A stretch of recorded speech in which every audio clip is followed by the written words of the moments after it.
নমস্কার বন্ধুরা, আমার রান্নাঘরে আপনাদের সবাইকে স্বাগত জানাই। আমি আজকে খুব নরম হয়ে যাওয়া বিস্কিট, যেগুলো বাচ্চারা খেতে চায় না আর ভেঙে গেছে, সেগুলো ওই রকম ধরনের বিস্কিট দিয়ে, যেগুলো আমাদেরও ভালো লাগে না, নরম হয়ে গেলে দেখবেন আমরা অনেক সময় ফেলে দিই। তো সেই রকম বিস্কিট দিয়ে আমি এই কেকটা বানিয়েছি, অপূর্ব স্বাদের হয়েছিল। তো এই যে এরকম ধরনের বিস্কিট দেখুন। তো আমি একটা ব্লেন্ডার জারে নিয়ে নিচ্ছি সব বিস্কিটগুলো। আমি ব্লেন্ড করে নেব, গুঁড়ো করে নিতে হবে।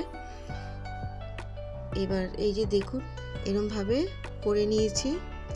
এবার আমি একটা কুকারটা দেখিয়ে দিচ্ছি। আমি কুকারেই করব। একটা এরকম ঢাকনা দিয়ে আমি কুকারটা গরম করতে দিলাম। আর এখানে ছাঁকনিটার মধ্যে আমি বিস্কিট গুঁড়োটা নিয়ে নিলাম।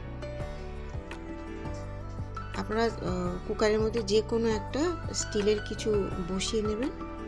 আর হয়ে গেছে আমার। চিনি গুঁড়ো নিয়ে নিলাম 2 চামচ, আর 1 চামচ সাদা তেল নিয়ে নিলাম, আর 1 কাপ মতন দুধ। আমি অল্প অল্প করে নেব, বেশি দিয়ে দিলে পাতলা হয়ে যাবে। তো মেলাতে মেলাতে বুঝতে হবে, তো অল্প অল্প করে দুধটা নিতে হবে। আমি একটা হাতা দিয়েই মেলাচ্ছি, আপনারা চামচ দিয়েও মেলাতে পারেন। আর কনসিস্টেন্সিটা এইরকমই থাকবে, বেশি পাতলাও হবে না। আর আমি এখানে ইনোর একটা প্যাকেট দিয়ে দিলাম, অল্প একটু দুধ দিয়ে দিলাম, ইনোটা দিয়েছি বলে। আপনারা কিন্তু বেকিং পাউডার দিয়ে দিতে পারেন। আর এখানে বাটিটার মধ্যে তেল দিয়ে একটা পেপার বসিয়ে নিয়েছিলাম, আমি দিয়ে দিলাম ব্যাটারটা, আর একটু ট্যাপ ট্যাপ করে নিলাম যাতে হাওয়াটা বেরিয়ে যায়। আর এখানে আমি একটু কাজু দিয়ে গার্নিশ করে দিলাম। আর খুব সাবধানে এটা ঢোকাতে হবে, কুকারটা খুব গরম।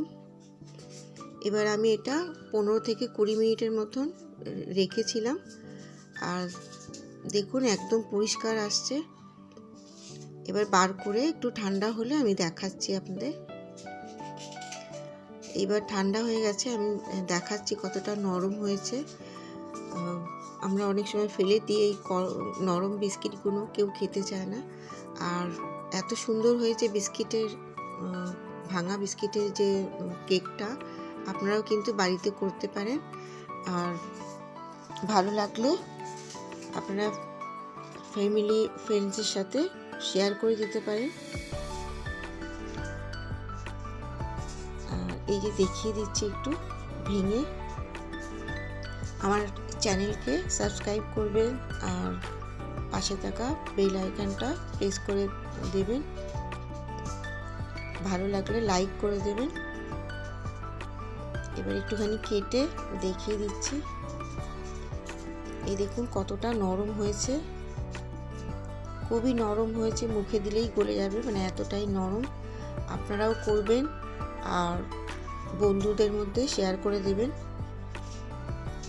এবার থেকে আর এই বিস্কিটগুলো আমরা ফেলবো না, এইভাবেই কেক আমরা করে বাচ্চা আর নিজেদের মধ্যেও খেতে পারি। সবাই ভালো থাকবেন।